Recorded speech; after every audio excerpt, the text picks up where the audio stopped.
Bueno, ¿qué tal? Muy buenos días a todos. Vamos a ir empezando para no acumular luego más retraso. Muchas gracias a todos por venir. Empezamos con esta primera mesa de comunicaciones orales en trasplante renal. Tenemos 8 comunicaciones, ¿vale? Iremos presentando uno a uno. Recordamos que por favor tenemos 7 minutos, que rogamos que os ciñáis lo más posible al tiempo y luego tendremos 3 minutitos para discusión y para realizar alguna pregunta. Entonces, pues empezamos con la primera de ellas, que es con la presenta nuestra compañera Ana Buxeda del Hospital del Mar. Venga, Ana, cuando quiera.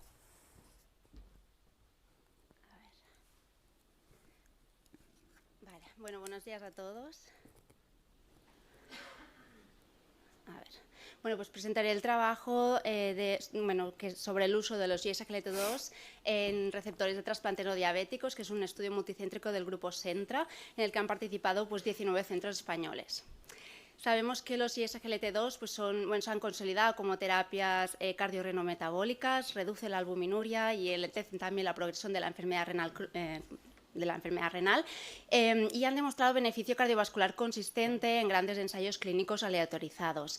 Sin embargo, su uso en el trasplantado es más, lo que conocemos publicado es más limitado, se basa sobre todo en estudios retrospectivos, como este, por ejemplo, también del grupo Centra, liderado por la doctora Sánchez Fructuoso, en el que se vio también ventajas a nivel metabólico, disminución de la proteinuria y con unos efectos adversos aceptables, aunque con una especial atención a las ITUs. Sin embargo, su uso en los receptores no diabéticos el conocimiento que tenemos es más limitado. Entonces, nuestro objetivo fue evaluar los resultados clínicos de la terapia con ISGLT2 en una cohorte de receptores trasplantados no diabéticos y nos centramos sobre todo en los efectos de la función renal, los efectos adversos y el efecto del sexo en los resultados.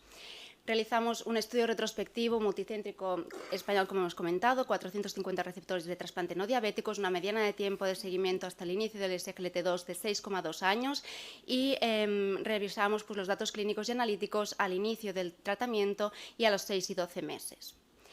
Del total de los 450 receptores, la edad media tenían 49 años, el 30% fueron mujeres y 72,2% estaban en tratamiento concomitante con otro antiproteinúrico. En cuanto a las características del receptor, la edad media fue aproximadamente de unos 49 años, había un 86% de hipertensión y un 18% de enfermedad coronaria. Cuando comparamos los hombres y las mujeres, vimos que los varones tenían un porcentaje más alto de hipertensión, también un IMC mayor y más enfermedad coronaria. En cuanto a las causas de enfermedad renal, había más mujeres con poliquistosis.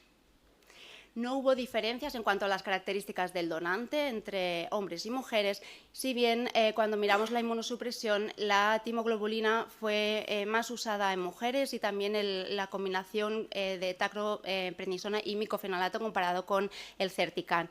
Eso, aunque no tenemos los datos inmunológicos, pensamos que es probablemente porque las mujeres estaban más hiperinmunizadas en contexto de los embarazos. La mediana de tiempo post-trasplante hasta el inicio, como hemos dicho, era de 6,2 años. Había un porcentaje mucho mayor de tratamiento con DAPA, después seguido de la EMPA, y la causa principal de su inicio fue por proteinuria no nefrótica, seguido de querer preservar la función renal. En cuanto a los efectos de los ISGLT2 en la función renal, vimos que había una disminución de unos 2 mililitros minutos del filtrado glomerular al año. Esto fue estadísticamente significativo, pero no clínicamente significativo, ya que también habíamos recopilado los datos del año previo al inicio de los ISGLT2 y la pendiente fue similar.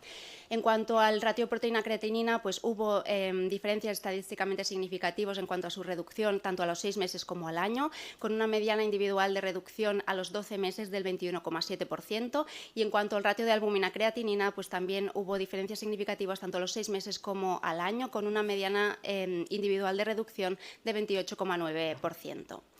Sin embargo, cuando miramos esta disminución en los pacientes que tenían más o menos proteinuria, nos pasamos en el cutoff de 300 miligramos gramo, solo vimos que había estos beneficios en aquellos pacientes que partían de una proteinuria mayor o igual a 300 miligramos gramo. En cuanto a los efectos metabólicos de los ISGLT2, pues vimos que había reducción del peso, también una disminución del colesterol total, el LDL, pero también incluso el HDL. Había también una disminución del ácido úrico, un aumento del magnesio y, como era de esperar, también pues, mayor glicosuria al año. Estos son datos pues, que son consistentes con la bibliografía que ya sabemos. En cuanto a los efectos adversos, de los 450 receptores, 125, es decir, el 27,8% presentaron eventos adversos relacionados. Los eventos adversos que recogimos fueron las infecciones de tracto urinario, el deterioro de la función renal, que esto fue a criterio clínico, la micosis genital, la diarrea, hipoglicemia y la poliuria. De todos los efectos adversos, pues el más frecuente fueron las itus, con el 41% de los casos, seguido del deterioro de función renal y, en tercer lugar, la diarrea. De todas maneras, solo 18 pacientes, es decir, el 4% del total, requirieron un ingreso a priori relacionado con el fármaco, según criterio clínico. De estos 18 ingresos, pues 83% fueron debido a itus y infección de tracto urinario, pues eso, ¿no? O sepsis, y el 17% debido a deterioro de la función renal. Hubo un 8% de suspensión temporal del fármaco, con una mediana de tiempo hasta su reinicio de 2,2 meses y un 14,5% de interrupción permanente, sobre todo también, como hemos comentado, por itus y deterioro de función renal. Quisimos ver un poco estos efectos adversos según grupos que consideramos como de riesgo, ¿no?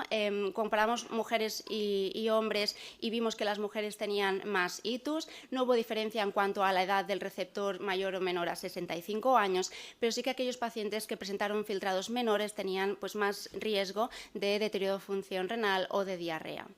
Finalmente, quisimos ver aquellos factores de riesgo independiente de presentar ITU y vimos que tanto el sexo, ser mujer, como haber tenido un episodio de ITU los 6 meses previos al inicio del fármaco, pues fueron, como he dicho, pues factores de riesgo independiente de presentar ITU durante este primer año. Como conclusiones, la terapia con ISGLT2 en receptores de trasplante renal no diabéticos muestra un perfil de seguridad aceptable con una baja tasa de eventos adversos graves. Sin embargo, eventos como las infecciones de tracto urinario y la lesión del deterioro de función renal requieren un seguimiento estrecho. La reducción significativa de la proteinuria y albuminuria observado a los 6 y 12 meses respalda sus posibles efectos renoprotectores en esta población, pero se necesitan más estudios para confirmar su seguridad y eficacia a largo plazo. Y quería agradecer pues, a todos los centros participantes y bueno, a vuestra atención. Gracias.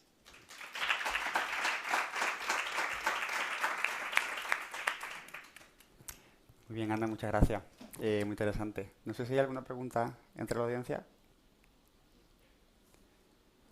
Vale, pues Ana, yo te quería preguntar, dentro de los factores de riesgo que habéis identificado para el desarrollo de ITU, ¿no? Una vez que han iniciado el fármaco, que yo creo que una de las cosas que más preocupaba, ¿no? Desde que se empezaron a comercializar y más concretamente en nuestros pacientes, la ITU de los 6 meses previos, ¿eso lo habéis considerado como el paciente que está con bacteriuria asintomática crónica o episodios de ITU? En principio, sí, el criterio para recogerlas eran ITUs tratadas.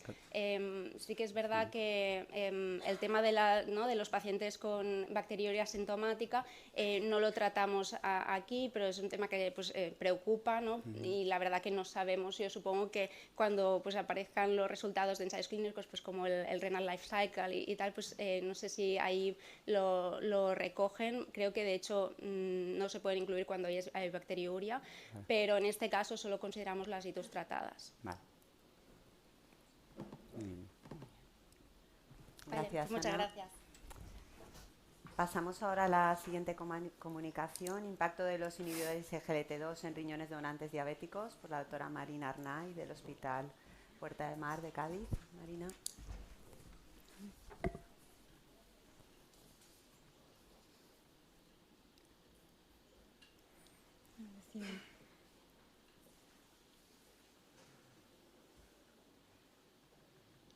Bueno, buenos días, muchas gracias por la presentación. Nosotros traemos este trabajo, que es un estudio multicéntrico en el que han participado varios hospitales de Andalucía y un centro de Extremadura, en el que evaluamos el impacto de los inhibidores de SGLT2 en riñones de donantes diabéticos. En España pues hay una alta actividad de trasplante renal, llegando hasta finales de estos años a casi más de 4.000 procedimientos años, pero aún así sigue habiendo una alta demanda de injertos renales y una oferta limitada, habiendo muchísimos pacientes que continúan en lista de espera de trasplante renal. Históricamente en España pues siempre los riñones donantes diabéticos se descartaban pues por dudas en su funcionamiento posteriores al resultado del trasplante, pero últimamente en España pues hay una tendencia creciente a utilizar riñones procedentes de donantes diabéticos, haciendo que pues nos planteemos que sea necesario evaluar otras consideraciones como el tiempo de evolución, el grado de control de la diabetes y la presencia de lesiones de órganos diana. El uso de los inhibidores del SGLT2 han demostrado ser eficaces para un mejor control glucémico y un alentamiento de la progresión de la enfermedad renal diabética, pero nos planteamos si esto también puede tener un impacto en el trasplante renal de los donantes diabéticos. Por tanto, el objetivo de nuestro trabajo fue evaluar el papel de los SGLT2 en los resultados de los injertos de donantes diabéticos y para ello hicimos un estudio de cohorte retrospectivo multicéntrico de casos y controles entre enero de 2016 hasta diciembre de 2024, obteniendo los datos de varios hospitales de Andalucía y de un centro de el Hospital de Badajoz, en el que definimos pues, un grupo de casos de donantes diabéticos que tuviesen una diabetes mayor de 5 años y que estuviesen en tratamiento con SGLT2 por más de 6 meses, y luego 2 controles, uno de controles de donantes diabéticos sin SGLT2 y uno de controles de donantes no diabéticos. Se ajustó por fecha de trasplante renal, por tipo de donante, edad donante receptor y tiempo de evolución de la diabetes, y analizamos los datos histológicos de la biopsia preimplante, la tasa de filtrado glomerular, la proteinuria y la supervivencia del injerto y receptor. Como resultado obtuvimos 45 pacientes por cada grupo, en el que en esta tabla, que son las características basales de los donantes, pues vemos que son comparables entre grupos, no hay diferencia en cuanto a la edad, el sexo hombre y la donante muerte encefálica. Sí que se vio que el score de biopsia preimplante fue mejor en los donantes no diabéticos y que la proteinuria en el previo al trasplante de estos donantes también fue mayor en los donantes no diabéticos sin ISGLT2. En cuanto a las características del receptor, pues igual son comparables entre los 3 grupos, no hay diferencia en cuanto a la edad, sexo hombre, ni antecedentes de hipertensión y diabetes, tampoco la modalidad de terapia renal sustitutiva, y el tiempo de isquemia fría también fue similar. En cuanto a las características de los donantes diabéticos, el tiempo de evolución de la diabetes fue similar entre ambos grupos, y sí que se vio pues, que en los grupos de donantes diabéticos con ISGLT2 hay un mayor uso de hipoglucemiantes y además también de insulina. También analizamos el tipo de ISGLT2 que más se prescribían en nuestra cohorte, y siendo la dapagliflozina en la que estaba prescrita en más de la mitad de estos donantes, con un tiempo mediano de tratamiento de 33 meses. En cuanto a la evolución de la función renal, en los grupos analizados analizamos la función renal a los 6 meses, al año, 2 años y 3 años, en el que se ve que la proteinuria pues, es menor en los grupos de donantes no diabéticos en todo el periodo de seguimiento. Después, siguiendo en este grupo, los donantes diabéticos con ISGLT2. En cuanto a filtrado glomerular, sí que se vio que era pues mejor en el grupo de donantes no diabéticos al año de seguimiento, que se mantuvo posteriormente a los 2 años, y no se vio otra diferencia en cuanto a filtrado ni creatinina. En cuanto a la supervivencia del injerto, pues sí que se mantuvo similar en el primer año del seguimiento del estudio, pero ya a medio o largo plazo sí que se vio una caída drástica de los donantes diabéticos sin ISGLT2, siendo similar entre los donantes diabéticos con ISGLT2 y los no diabéticos. Y en cuanto a supervivencia del receptor, pues no se vio diferencia. En cuanto al estudio multivariante, pues se vio que la edad del donante parecía ser un factor de riesgo para la pérdida del injerto, y los grupos de donantes diabéticos con ISGLT2 parece que casi alcanza la diferencia estadística respecto a los no ISGLT2. Por tanto, para concluir, pues bueno, la alta demanda de los injertos renales hacen que sea necesario ampliar el pool de donantes, siendo los donantes diabéticos un grupo válido que puede ofrecer buenos resultados post-trasplante. La supervivencia del injerto a medio y largo plazo fue inferior en los donantes diabéticos no tratados con ISGLT2. Los resultados de los donantes diabéticos con ISGLT2 fueron comparables a los observados de donantes no diabéticos, y no se observaron diferencia en la supervivencia del receptor. Los ISGLT2 podrían ejercer un efecto nefroprotector sobre el injerto renal procedente de donante diabético. Muchas gracias. Muchas gracias, Marina. ¿Alguna pregunta en la sala? Por ahí, Isabel.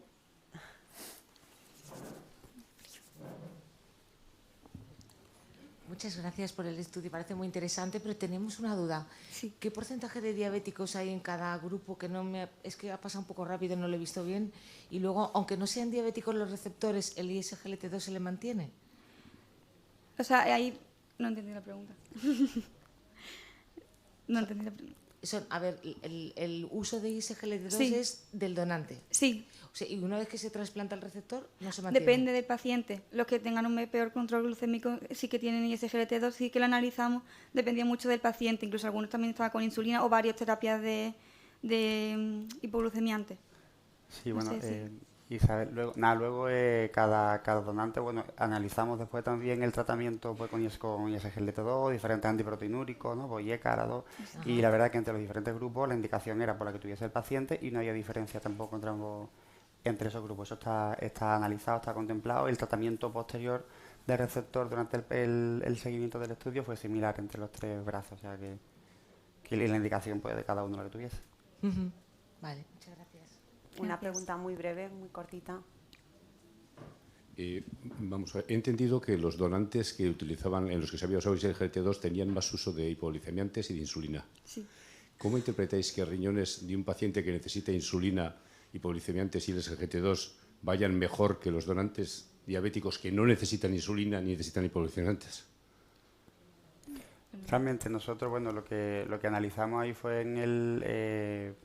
lo que interpretamos era que incluso los que tomaban ISGLT2 pues eran pacientes inicialmente que podían tener un peor control glucémico al inicio, pero bueno, realmente esto la verdad que a nosotros también nos sorprendió porque lo analizamos justo para comparar si había diferencia entre ambos grupos, entonces no sabemos si aparte pues el papel nefroprotector que tengan independientemente del control glucémico de los ISGLT2, que sabemos que es un campo ahí pues, bastante amplio y que tiene muchísimo efecto pleiotrópico a nivel del parenquima renal, pues bueno, que podía ser interesante también comentarlo, así que...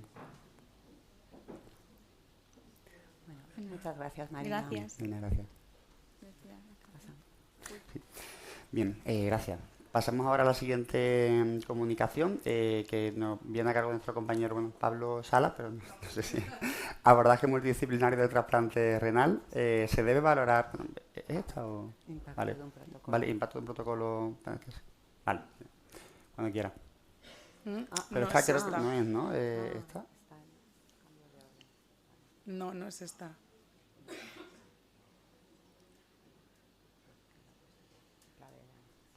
Sí. Eso.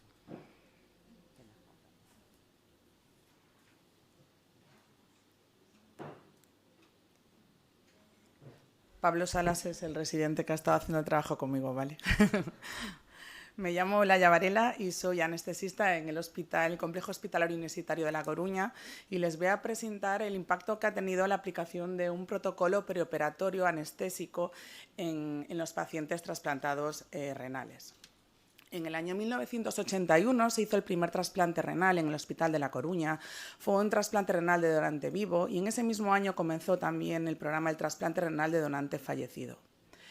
Aproximadamente hemos realizado en torno a unos 4.300 trasplantes desde entonces, aproximadamente un 70% del volumen total de la comunidad, lo que nos convierte en centro de referencia en Galicia del trasplante renal. Y esto nos sitúa entre los 10 primeros programas con más volumen trasplantador del país. Estos son los números de trasplantes renales que se hicieron en el año 2025. Para nosotros fue una cifra récord, pero en estos 45 años no solo hemos ido aumentando en números, sino también en complejidad. Ha habido un cambio en el fenotipo tanto de los donantes como de los receptores y las cosas se nos han ido complicando. Y con el objetivo de buscar un aumento en la supervivencia y en obtener mejores resultados, desde el grupo de trabajo de trasplante renal de anestesia de este centro, elaboramos un protocolo, una vía clínica que actuó como una estructura organizativa, cognitiva, común, que nos hizo trabajar de una forma más actualizada, más ordenada, más segura y más eficiente en torno a estos pacientes. Los 6 principales focos de este protocolo son los siguientes. Todos los pacientes que entran en lista de espera de trasplante renal en La Coruña pasan por una consulta de anestesia donde se realiza una estratificación del riesgo cardiovascular. Sabemos que las enfermedades cardiovasculares son la principal causa de muerte temprana, de mortalidad temprana en estos pacientes. También realizamos una planificación de la anestesia y optimizamos comorbilidades. No realizamos una diálisis sistemática en el preoperatorio inmediato de estos pacientes, siempre que los iones nos lo permiten. Y el empleo de diuréticos lo hacemos de una forma individualizada.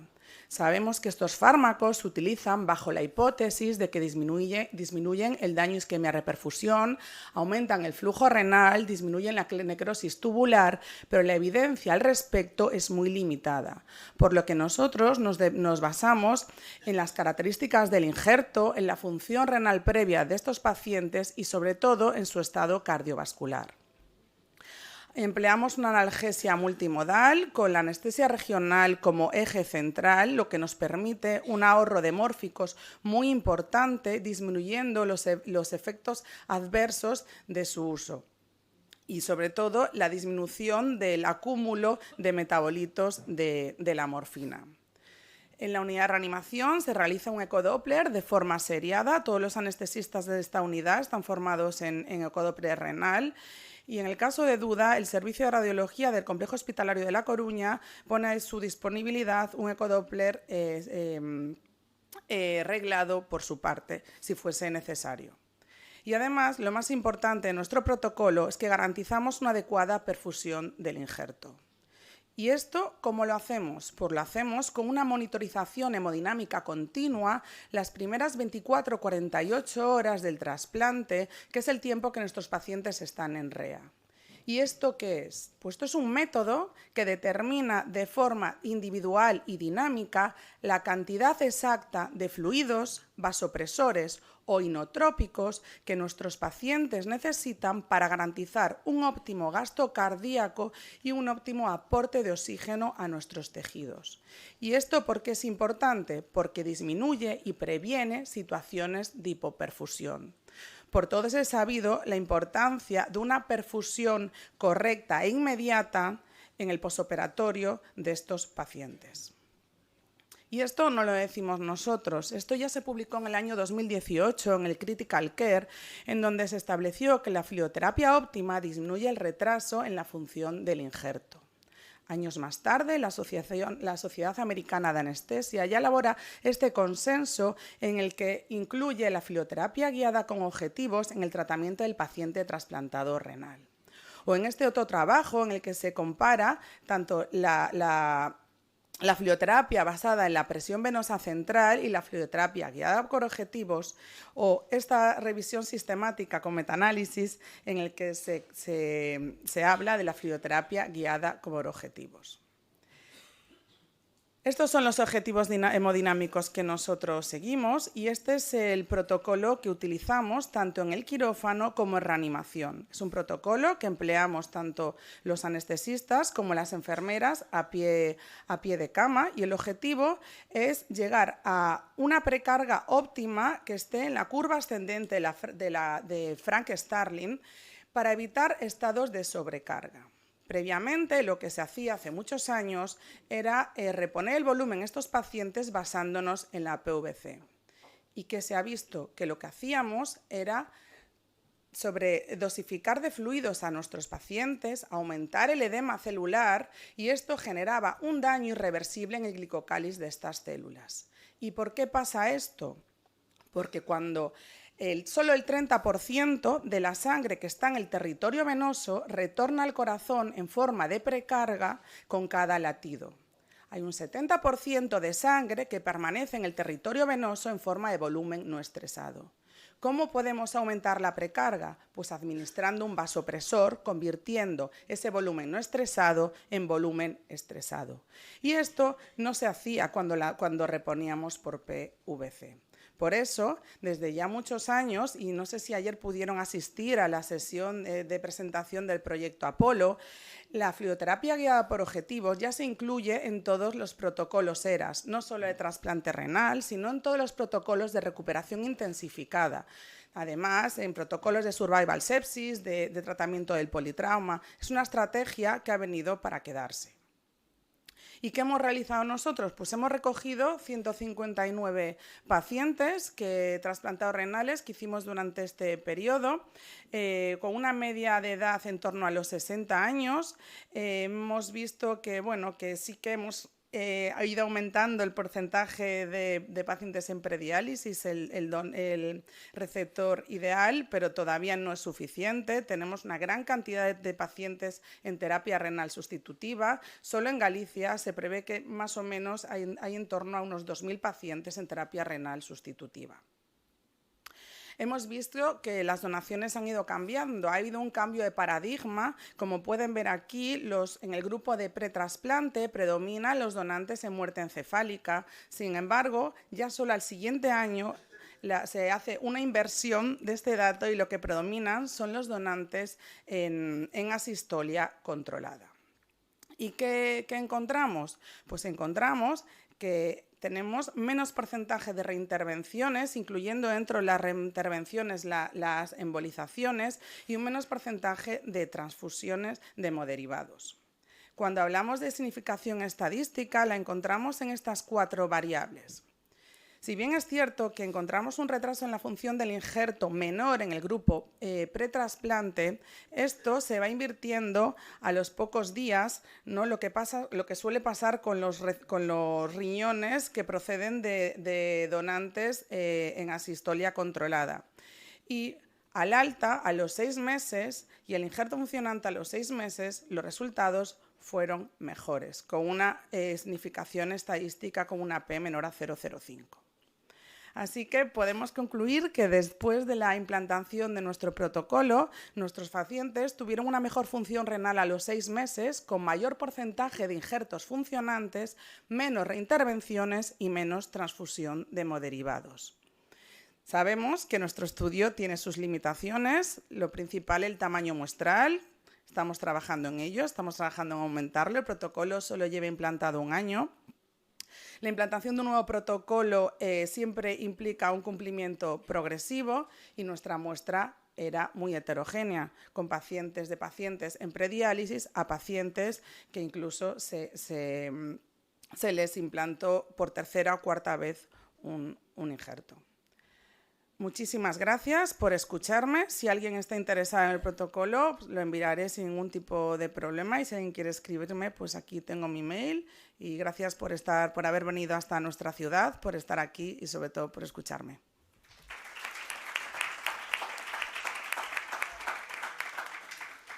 Muy bien, muchas gracias, Olaya. Muy interesante. No sé si tenía alguna pregunta en la audiencia. Hola. Hola.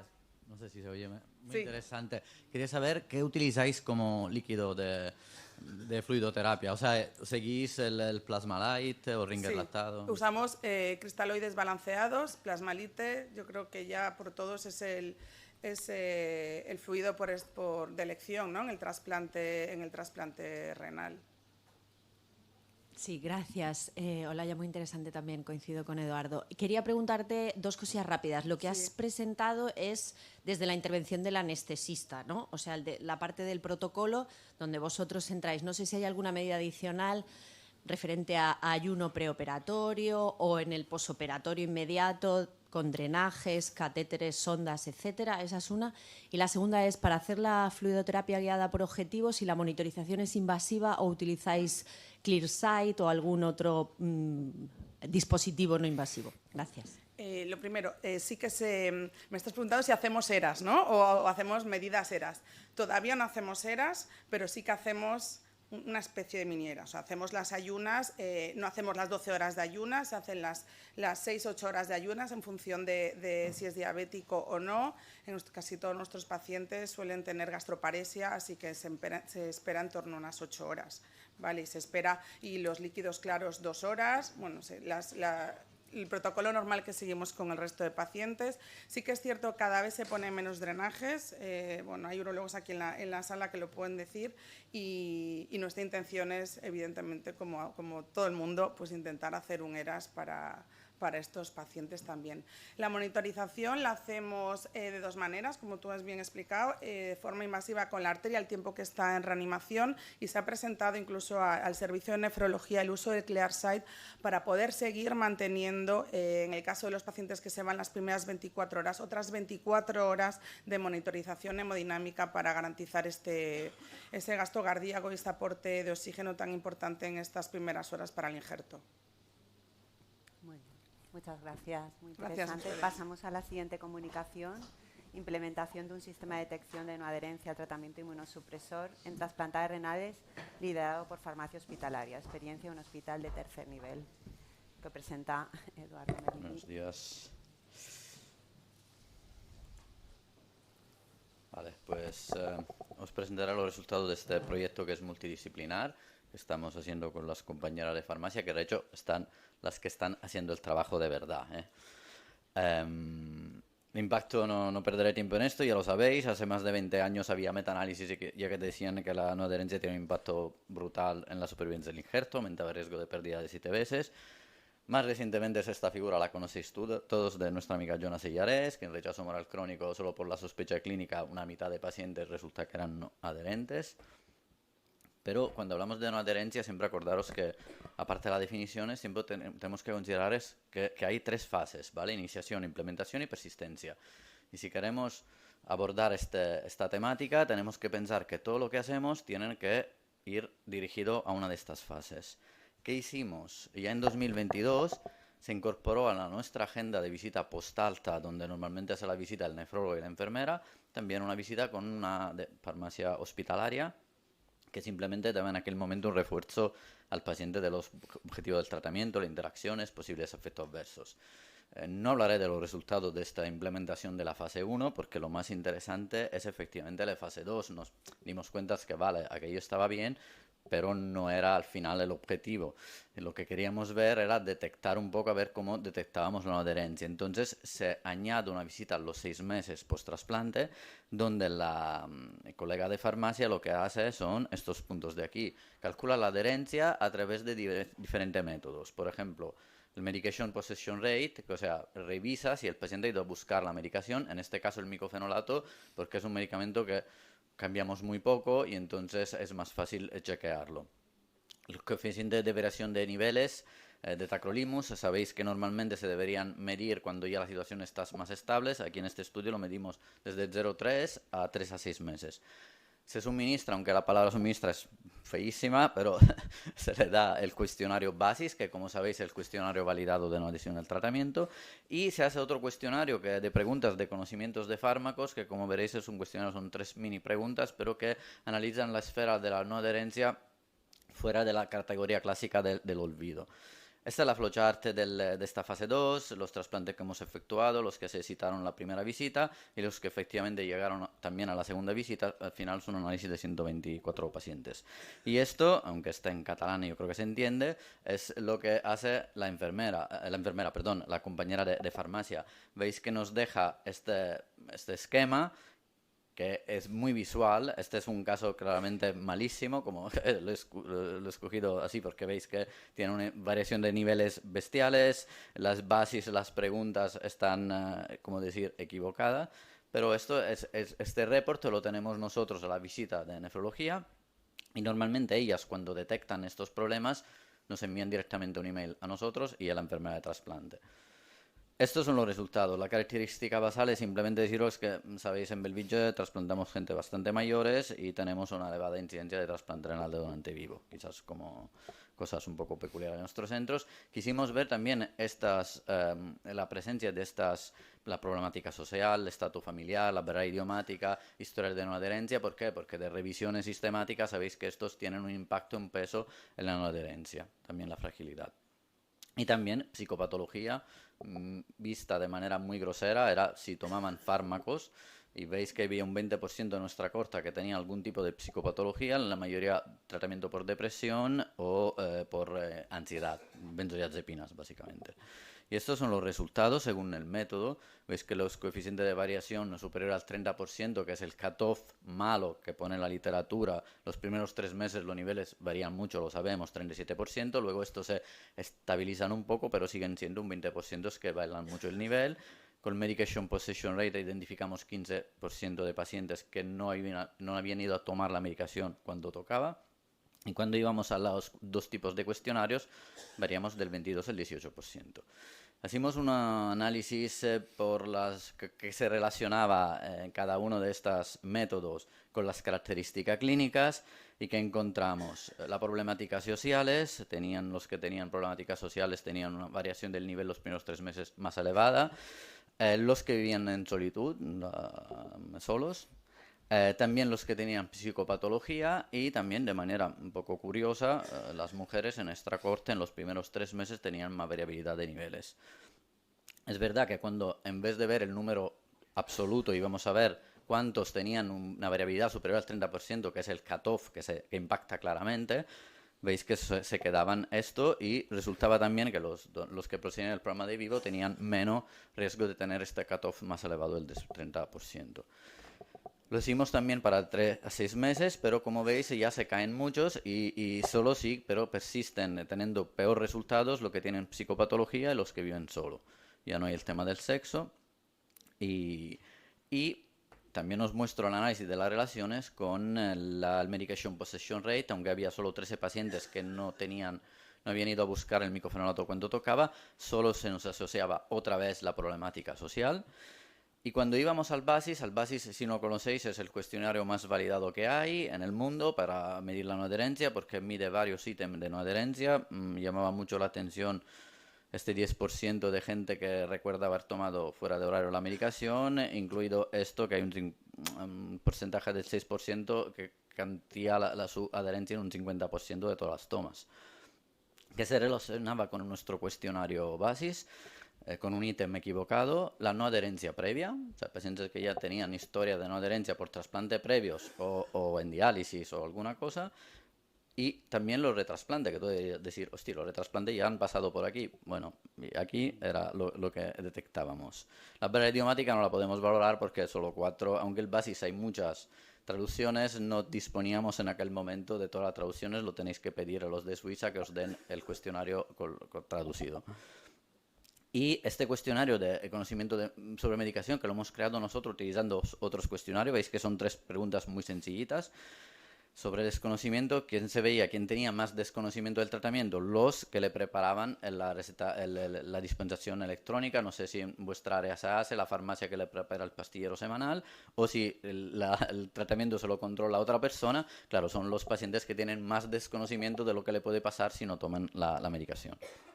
Una cosa muy importante, la relación entre métodos. La miramos con la capa de Cohen y no hay relación entre métodos, que significa que cada método ve cosas diferentes. Si te quedas solo con uno, solo con el cuestionario BASIS, pillarás alguna cosa y no pillarás otras. Y voy rápido a las conclusiones. Durante el ingreso, el día del alta, el paciente recibe mucha información. Es importante integrar un control precoz al alta, no lo he mostrado, pero en esta primera visita post-alta se detectan un 15% de errores en la toma de medicación. Con todo que la enfermera nuestra, antes de que el paciente se vaya a casa, le explica todo muy bien, es un momento muy, muy difícil. La no adhesión a los 6 meses, dependiendo del método que utiliza, oscila. Con el BASIS, que es el más validado, es un 22%. Las características con las cuales se relacionan dependen del método, pero nos pueden ayudar a identificar pacientes que quizá tendremos que estar más encima de ellos, hacer un poco de medicina personalizada, que esto gusta siempre decirlo. El BASIS a nosotros nos ha identificado sobre todo estos 2 factores y nos dice que podemos tener problemas de no adherencia de trasplantes previos que lo volvemos a retrasplantar y aún lo siguen teniendo. Implementar un sistema así que requiera, pues yo estoy agradecido con el servicio de farmacia, porque en mi hospital, si no hubiera sido para ellos, nosotros hemos hablado, le hemos explicado el problema, hicimos una sesión, ellas se animaron, pues, y gracias a esto hacemos ahora este programa. Esta es la fase 2, hay 2 fases más. La fase 3, que consiste en integrar todo esto en el sistema informático no escrito. Y la fase 4 es un seguimiento por lo menos una vez al año, por lo menos con el cuestionario BASIS. Estamos trabajando en ello. Pues muchas gracias.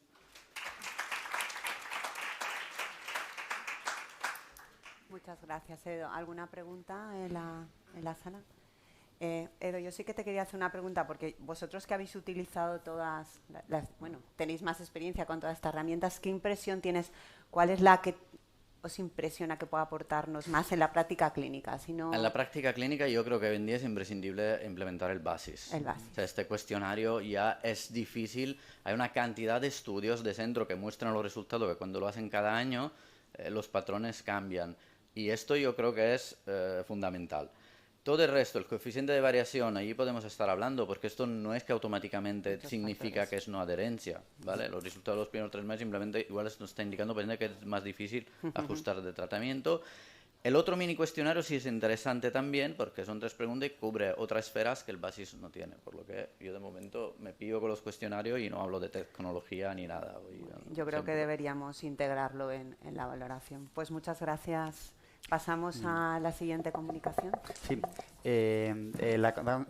a presentar nuestro compañero Mohamed Nasiri del Complejo Hospitalario Universitario de A Coruña y cuando quiera. Muchas gracias. No, de La Coruña, de Badalona. No, pensaba que era de A Coruña. Perdón, me he liado. Perdón, me he liado. Perdón. Buenos días. Bueno, a mí me va muy bien que me toque después de la presentación previa, porque es un poco, tenemos cosas en común. Entonces, yo voy a hablar un poco de la adherencia en trasplante renal, cómo deberíamos valorarla, completar un poco la presentación previa. Entonces, bueno, como ya se ha comentado antes, la adherencia condiciona el pronóstico del injerto del receptor, así como aumento de costes y su prevención, digamos, pues podría prevenir complicaciones clínicas a largo plazo. Entonces, como se ha comentado, hay varios métodos. Hay métodos directos a través de cuestionarios, como el BASIS que se ha comentado antes, pero también existen métodos indirectos, como el coeficiente de variabilidad intraindividual, pero la novedad es el tiempo en rango terapéutico.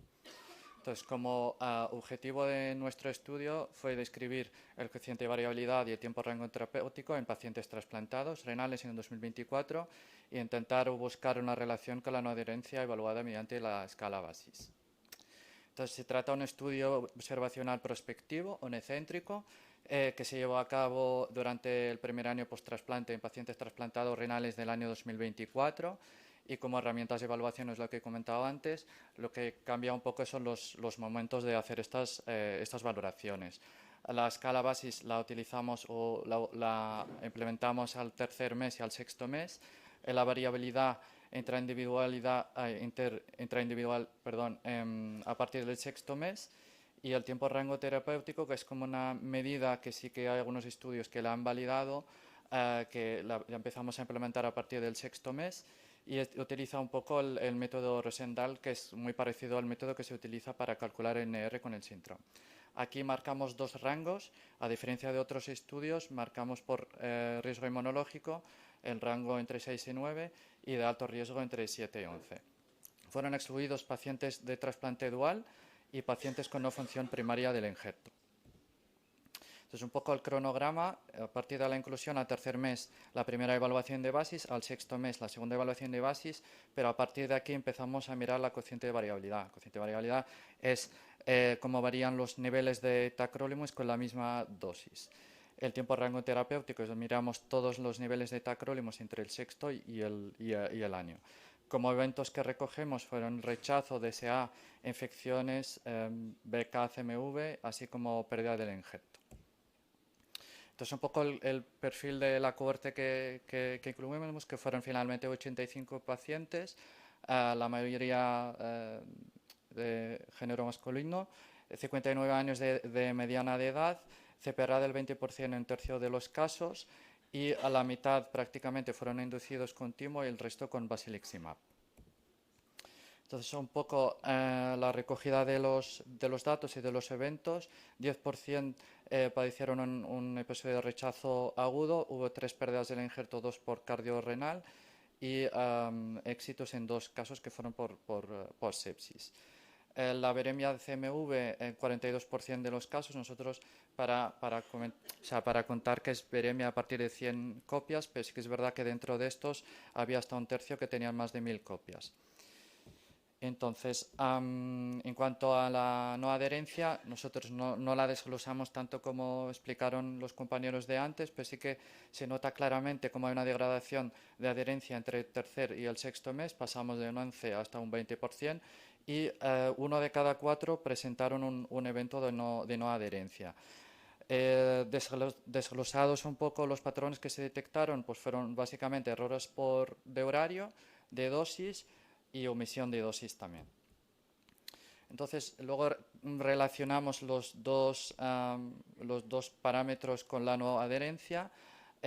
Nosotros el coeficiente de variabilidad mediano que nos salió era del 21% y pusimos de punto de corte el 15%. Sí que el grupo anterior marcaron el 30%, en la bibliografía se marca entre el 10 y el 30%, como sí que es de esperar, a mayor coeficiente de variabilidad, mayor probabilidad de presentar rechazo o de presentar DSAs de nuevo. Correlacionando con la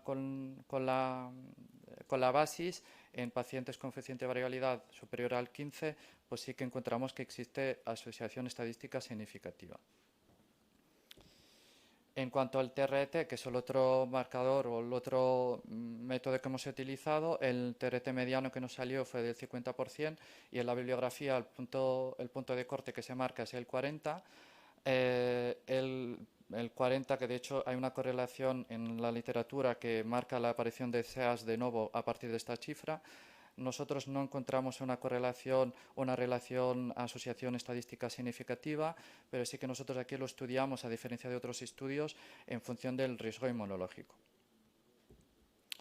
En cuanto al subgrupo de rechazo, llama la atención que de los 10 pacientes tenían un TRT del 42% y un cociente de variabilidad que era del 23%, que es un perfil que sugiere bastante que haya una exposición más inestable del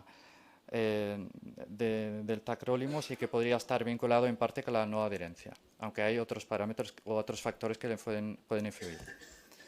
Entonces, a tener en cuenta que lo que he comentado antes, un cociente de variabilidad superior al 15%, que en este caso nos dio un resultado de significación estadística, se vincula con la variabilidad farmacocinética y con la conducta de adherencia, entre otras causas.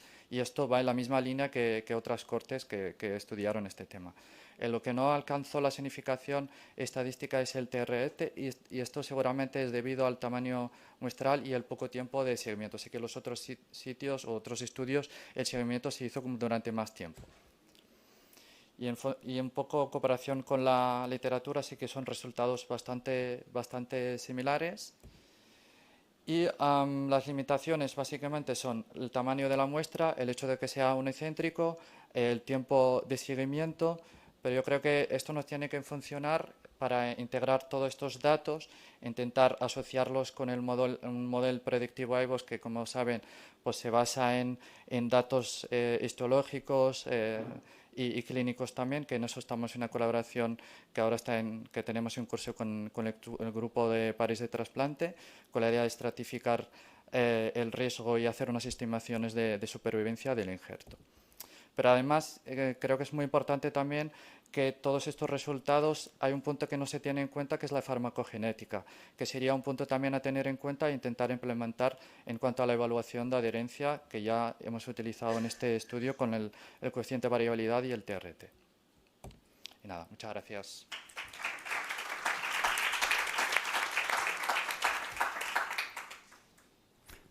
Muchas gracias, muy interesante.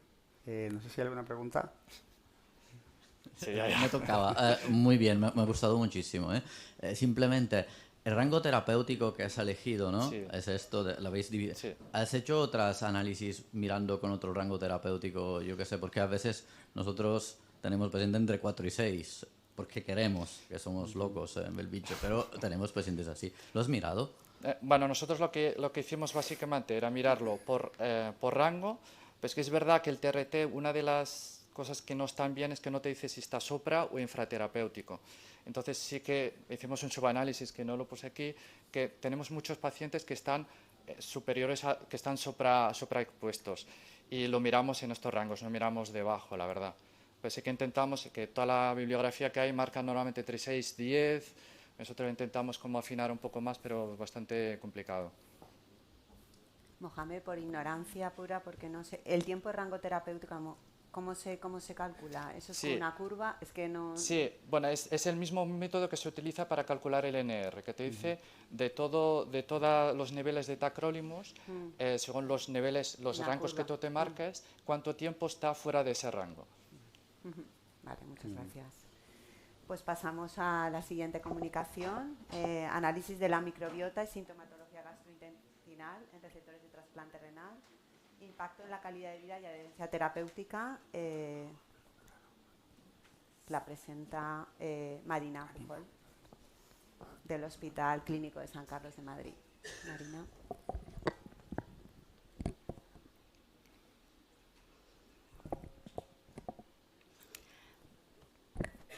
Buenos días. En los últimos años se está adquiriendo grande interés el estudio de la microbiota con el impacto en el resto del organismo.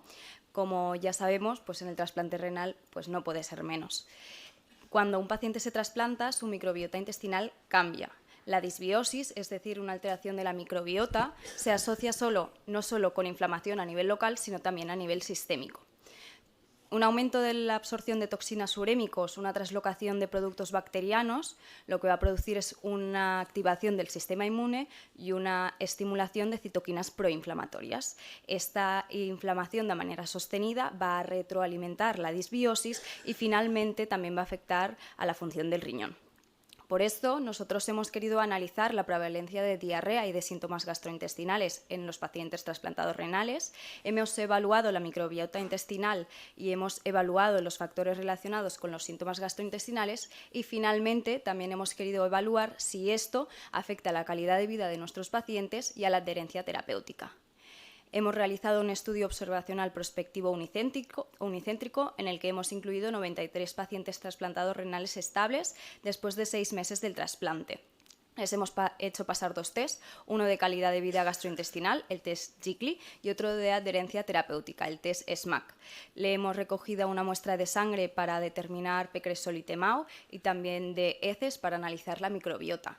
También hemos recogido datos demográficos, clínicos, analíticos y también tratamiento concomitante. Finalmente, aquellos pacientes con cirugías previas, enfermedad inflamatoria intestinal, neoplasia activa, excepto los tumores cutáneos no melanoma, fueron excluidos de este estudio.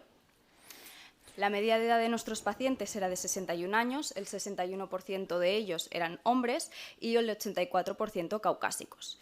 Un 82% de ellos tenía un primer injerto renal y la función de esta era de 47,5 mililitros minutos.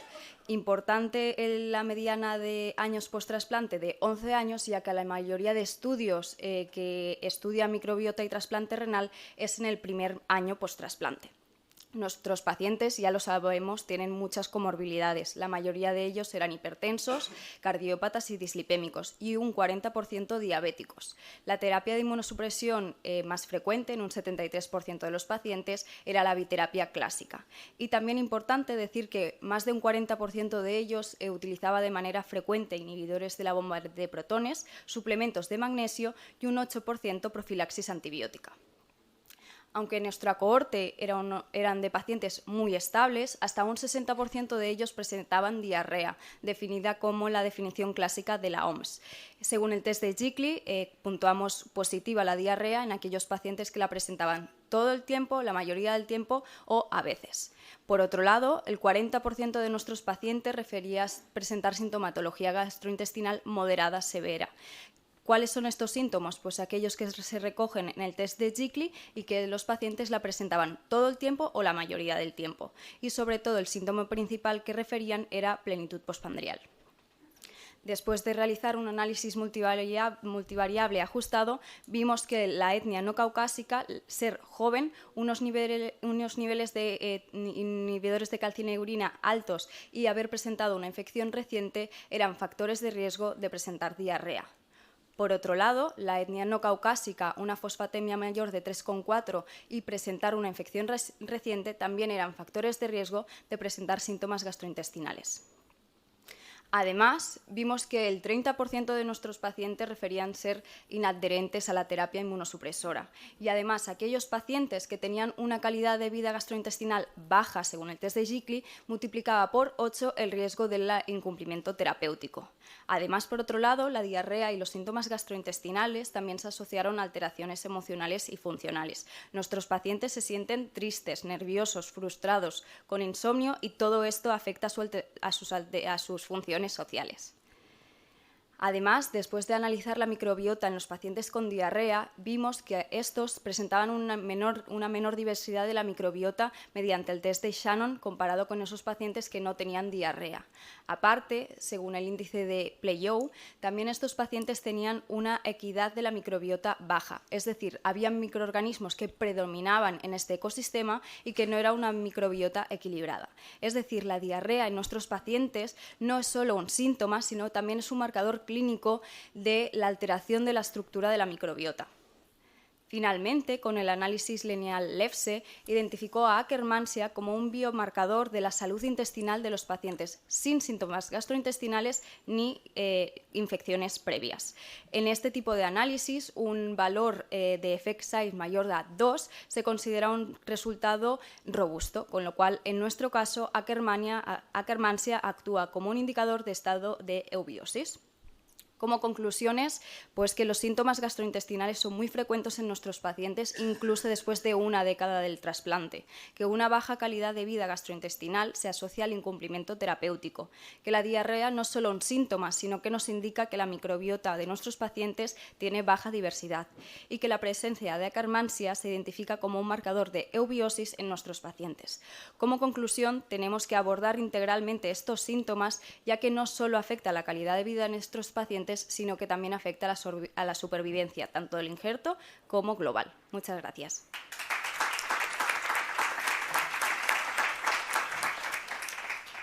Gracias, Marina. ¿Alguna pregunta en la sala?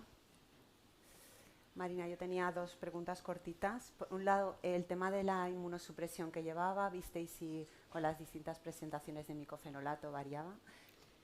Pues de momento no lo tenemos. Sí que es verdad que estos 93 pacientes es de una base mucho más grande de 400, entonces esperamos que con los resultados finales podamos sacar resultados concluyentes de eso.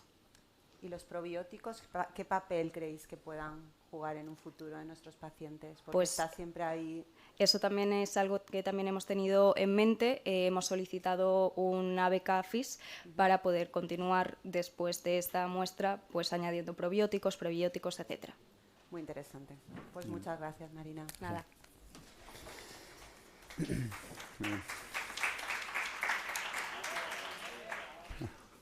Bien. Pasamos ahora a la siguiente comunicación, implementación. Espérate, perdón, que se me ha ido. Es la de la nutrición. Sí, perdón. Sí, que lo tenía. Vale, perdón. Nutrición subóptima en el paciente trasplantado renal. Estudio mixto de necesidades y barreras de pacientes profesionales de nuestra compañera Beatriz Rodríguez Cubillo del Hospital Universitario Clínico de San Carlos de Madrid. Sí, muchas pero gracias. No es esta. Muchas gracias. Pero no es esta la presentación. No. No. ¿La están poniendo desde allí? Ahora te lo voy a poner.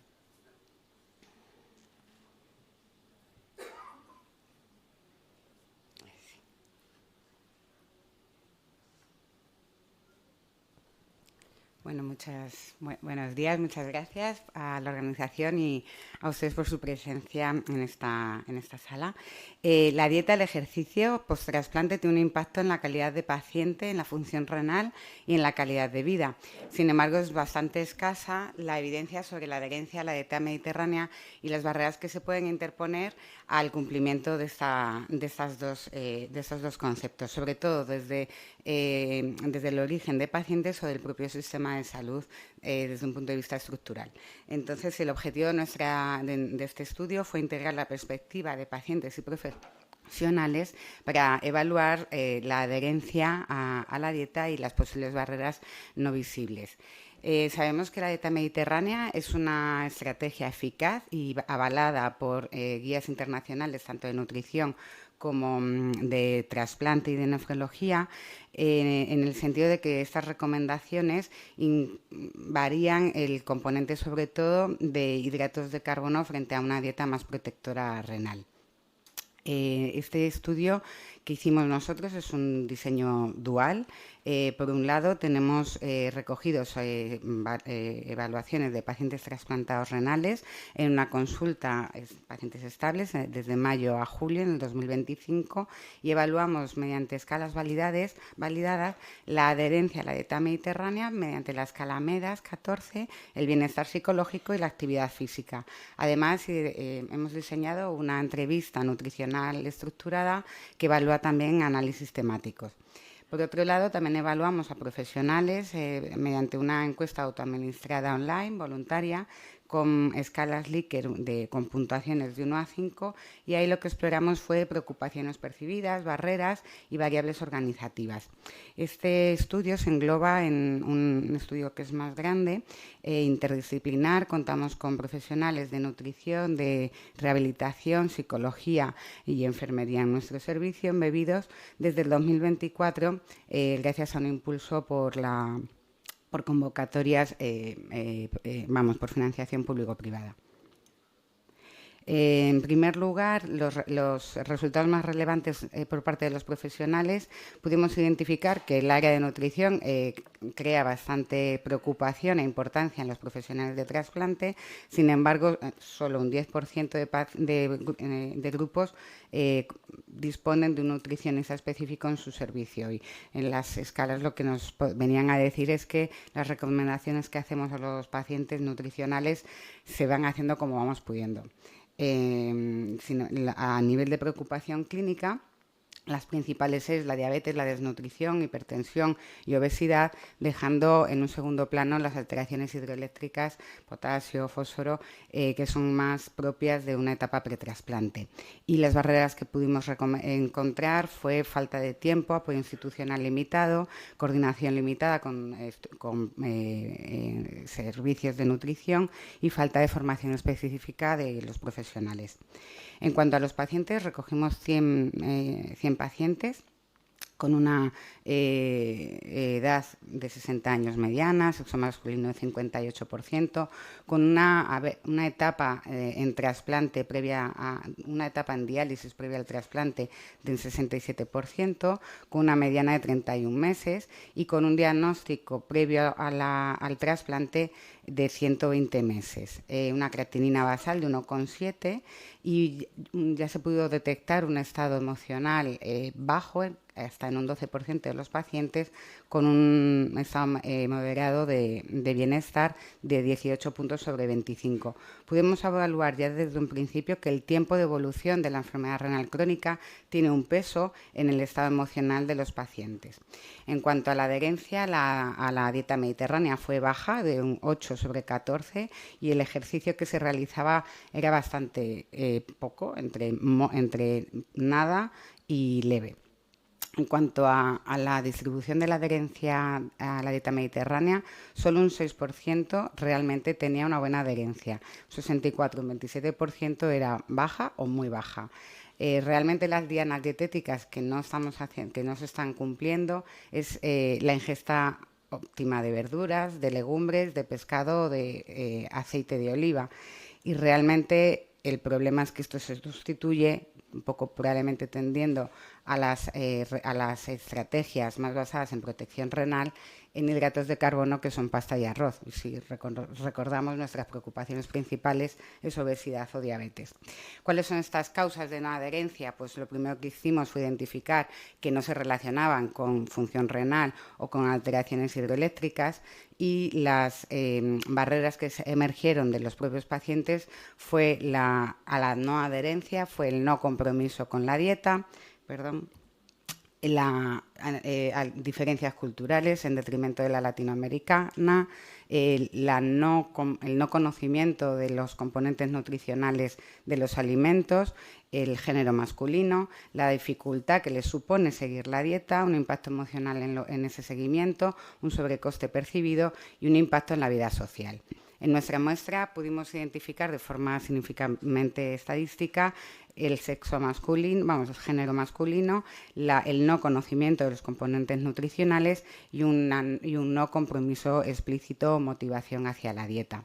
En cuanto a el estudio cualitativo, pues esto es un diagrama de Sankey que se hace cuando hacemos un estudio cualitativo y pudimos observar que hasta en un 88% de los pacientes hay un arrastre de restricciones propias de la época pretrasplante, más de la diálisis, que se sigue asimilando en la época de trasplante. Se detecta una falta de información, una falta de personalización de la dieta, un contexto familiar que te lleva, o social, que te lleva al aislamiento social, una pérdida en el placer en la comida, una difícil gestión del hambre y en proporción más pequeña un sobrecoste. En cuanto al impacto emocional, se detectó hasta en un 32% ese seguimiento en poder hacer la dieta, y emergían como ejes de fuentes de sufrimiento o de carga invisible, un 55% la dificultad para seguir la dieta y un 53% la desinformación o la incertidumbre, que al final se traduce en miedo al hacer daño al injerto, culpa, frustración, aislamiento social y, en definitiva, mucha incertidumbre. El impacto emocional también tiene un componente cultural, siendo aún peor o mayor impacto emocional en la cultura no española, especialmente en latinoamericana o en la europea no española. En conclusiones, para cerrar, podemos decir que la dieta mediterránea actualmente puede ser una buena estrategia, pero la adherencia por parte de los trasplantados es subóptima, con dianas claras, que es la ingesta de verduras, legumbres, pescado o aceite de oliva, que las barreras son dobles, vienen desde los propios pacientes, pero también desde un problema estructural en el sistema, y que la solución, este tipo de estudios, nos ponen la responsabilidad de encontrar soluciones reales a problemas reales y necesidades no cubiertas, porque el trasplante sí mejora la calidad de vida, pero no borra años de restricciones, miedo y aprendizaje fragmentado. Muchas gracias. Muy bien. Beatriz, muchas gracias, muy bonito el trabajo. No sé si hay alguna pregunta en la sala. Beatriz, yo te quería preguntando, porque me llama mucho la atención el tema de que todos creo que estamos de acuerdo en la gran desinformación que hay, ¿no?, en los pacientes, sobre todo aspectos tan importantes como la nutrición. Es que después del trasplante pues te vienen diciendo que no saben cuánto pueden beber, qué es lo que pueden comer y que precisamente lo que tienen es miedo. Entonces, yo creo que la educación, ¿no?, y la formación que le demos a los pacientes es un trabajo de todo, multidisciplinar, que creo que tiene que ser el primer, la piedra angular de todo esto, pero no sé tú en qué momento de toda la etapa de la enfermedad renal, en la preparación del trasplante, en diálisis, en la hospitalización, en las consultas, ¿en qué momento crees tú que es más oportuno hacer intervenciones de este tipo o todo? O... A ver, el problema que vemos, y yo creo que de ahí es este estudio, es la falta de personalización y de la individualización, porque el propio paciente trasplantado es muy dinámico. Hay situaciones en las que terminamos el trasplante y el aporte proteico podría ser mayor y, sin embargo, luego empieza la fase de la obesidad, que es claramente complicadísimo manejar esa situación, pero luego tiene un ingreso por una neumonía y volvemos a otras recomendaciones diferentes. Entonces, primero, no tenemos realmente una estructura nutricional que nos cubra esas posibilidades, y es que realmente tendríamos que deberían de tener un seguimiento y unas recomendaciones pues continuas. Claro. De ahí un poco, yo creo que de ahí viene un poco la posibilidad de plantear pues a lo mejor soluciones más digitales o tecnológicas que puedan abordar este tipo de necesidades. Gracias. Yo tengo otra pregunta. Perdona. Dos cosas.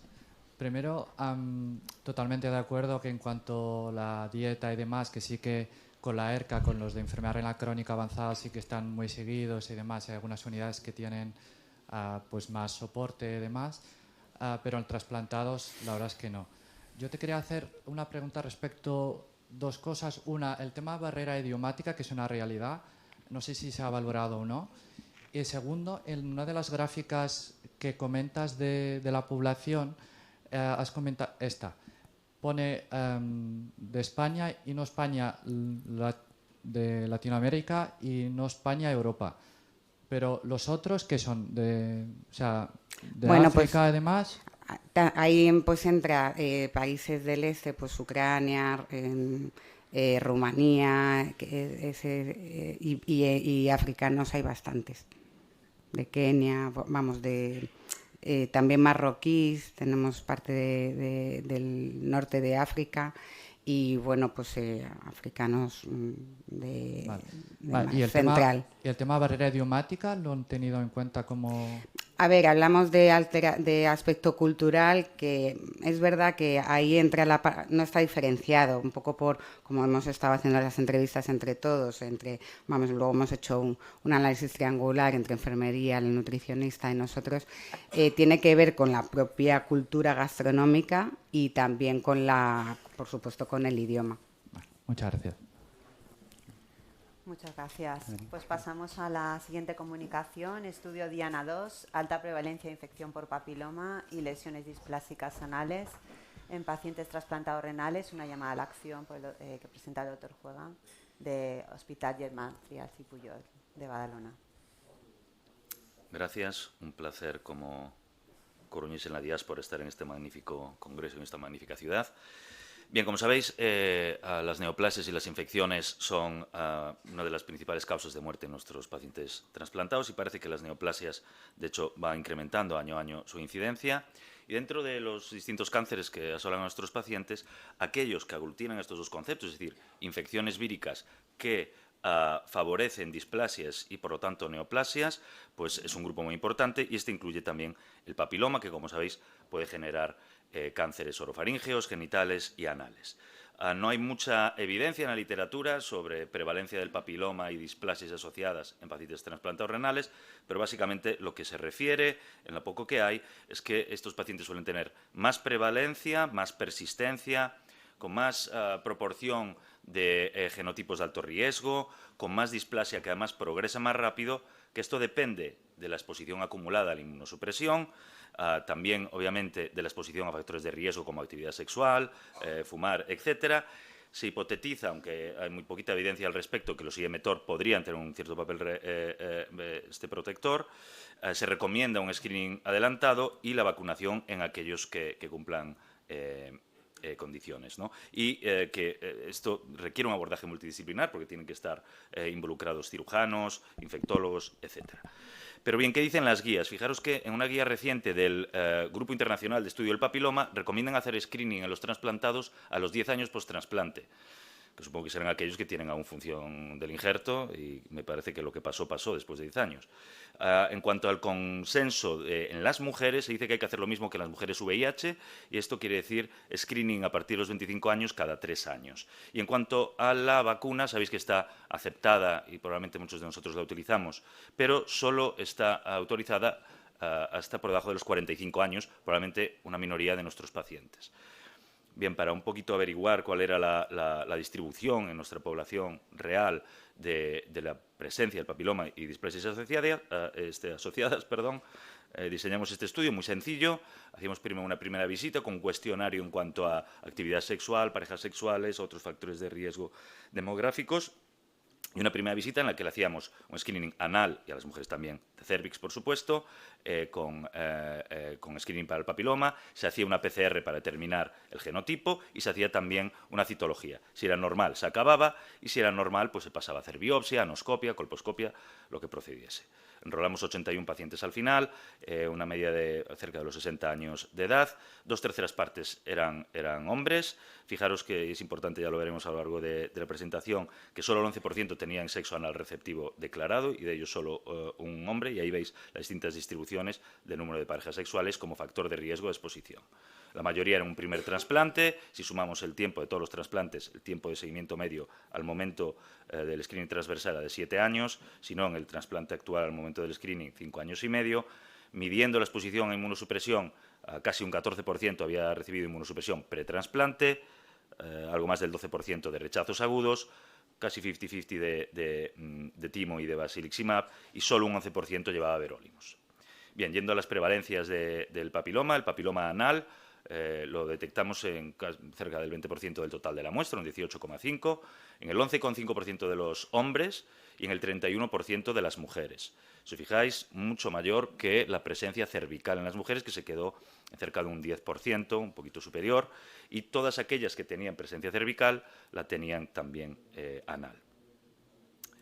En cuanto al tipo de genotipo, si eran de alto o de bajo riesgo, como veis, la amplia totalidad de la muestra tenía algún genotipo de alto riesgo, y esto aplicaba tanto en mujeres como en hombres. En mujeres, curiosamente, parecía haber más una coinfección de alto y bajo riesgo coexistente, en hombres más una prevalencia de solo alto riesgo. Y esta sería la distribución, sin querer abrumar con muchos numeritos, de los distintos genotipos de alto riesgo. Como veis, el 16, que os sonará porque típicamente es el que en la literatura más se asocia a poder oncogénico, pues era uno de los más prevalentes, junto con el 53 y el 68, y casi una tercera parte tenía varios genotipos coexistentes de alto riesgo. En cuanto a presencia cervical, solo 3 casos, 2 de bajo riesgo y 1 de alto riesgo. Y podríamos hipotetizar que con la vacuna, el Gardasil 9, que cubre 9 genotipos de alto riesgo, pues ya estamos bien cubiertos. Sin duda es muy importante y en las generaciones venideras cambiará la distribución de la enfermedad, pero fijaros que según lo que nosotros encontramos, esta vacuna estaría cubriendo solo el 33% de los genotipos de alto riesgo. Bien, factores que hemos encontrado asociados a la presencia de papiloma serían sobre todo aquellos, como veis, de elevado riesgo de exposición sexual. Es decir, historia de sexo anal receptivo, tener más de 15 compañeros sexuales, tanto en hombres como en mujeres, y también el género femenino. Otros factores, parecería haber una tendencia a que son más jóvenes estos pacientes, a que llevan menos tiempo en trasplante, más fumadores y menos heberólimos, aunque, como veis, estos factores no alcanzan la significación estadística. Yendo a la displasia, que al final es el outcome que nos importa, por eso nos importa el papiloma, ¿verdad? Porque puede desembocar en cáncer. Fijaros que el 10% de los varones tenían displasia anal, el 14% de las mujeres, y si vamos a cualquier tipo de displasia, casi una cuarta parte de todas las mujeres tenía algún tipo de displasia. Y aquí se empieza a liar un poco el asunto, porque si os fijáis, entre los que tienen papiloma positivo, el 20% desarrollan displasia, y entre los que tienen displasia, solo una tercera parte tenía el papiloma positivo. ¿Y esto por qué puede ser? Esto también se repite en la población general, no solo en trasplantados, en las amplias series poblacionales. No queda claro, parece que podría haber habido un clearance del virus previo, que no hayamos conseguido detectarlo con las técnicas que tenemos hoy en día, o podría haber otros factores. En cuanto al grado de displasia, afortunadamente la mayoría de bajo grado, sí que hubo un caso de alto grado que requirió biopsia y tratamiento, solo por este caso ya valió la pena el estudio. Y si os fijáis, parecería haber 2 flujos distintos en hombres y en mujeres. En hombres, de los 5 casos de displasia, ninguno era papiloma positivo. Sin embargo, en las mujeres, 75% de los casos era papiloma positivo. De manera que las mujeres parecen infectarse casi 3 veces más que los hombres y además convierten casi la mitad a displasia, mientras que los hombres, en esta pequeña población, claro, pues no convierten tanto, en este caso un 0%. En este caso sí que los factores asociados a la displasia sí cuenta la exposición a la inmunosupresión, es decir, llevan más tiempo en trasplante o llevan más de 5 años en trasplante aquellos que presentan displasia. Además, la coinfección con genotipos de alto y bajo riesgo, la historia de enfermedades de transmisión sexual previas como marcador de mayor exposición sexual, y otros factores parecen ser un poquito más jóvenes también, y hay una tendencia hacia el sexo femenino, pero que no alcanza la significación, y en este caso, sin embargo, la inmunosupresión por fármacos no parece tener gran impacto que hayamos podido detectar. Como conclusiones, consideramos que hay una prevalencia significativa de presencia de papiloma y de displasia asociada en esta población. Las mujeres tienen más prevalencia de ambos. En cuanto a presencia de papiloma, parece más relacionado, más que con la inmunosupresión o tiempo en trasplante, con factores de riesgo de exposición sexual. Sin embargo, la displasia sí con inmunosupresión acumulada. Hay esta discordancia que hemos comentado, papiloma-displasia. La vacuna es muy importante, pero podría no cubrir todos los genotipos de alto riesgo. Creemos que quizás valdría la pena plantearnos si habría que hacer un screening más ampliado, incluyendo a los hombres, que no se suele incluir en ningún tipo de protocolo, antes del trasplante, no esperar 10 años post-trasplante, y evidentemente necesitamos pues, estudios prospectivos y más amplios para confirmar estas hipótesis. Muchas gracias.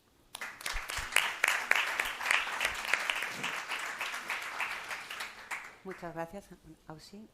Pon el micrófono.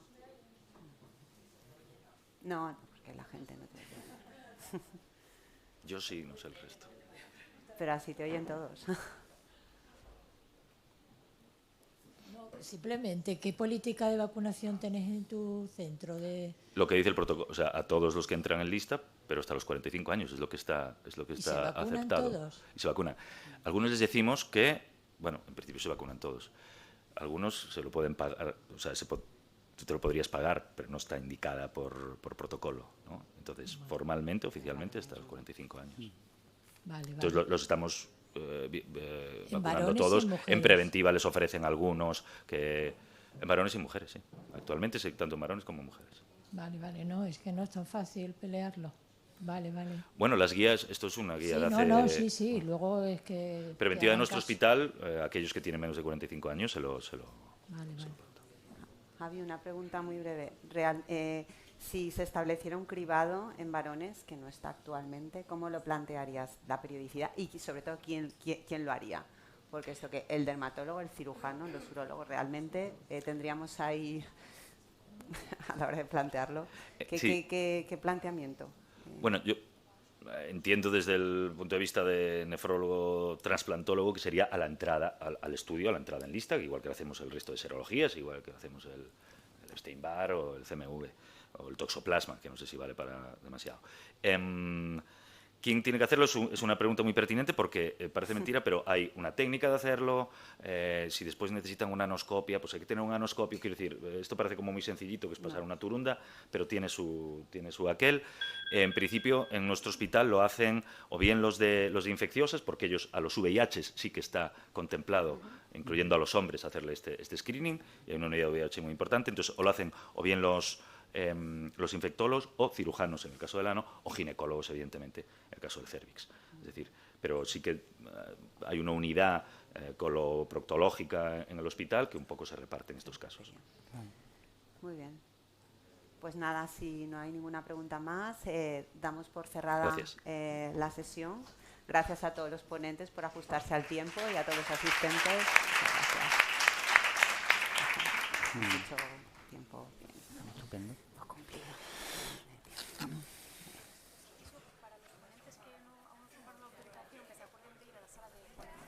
Espera.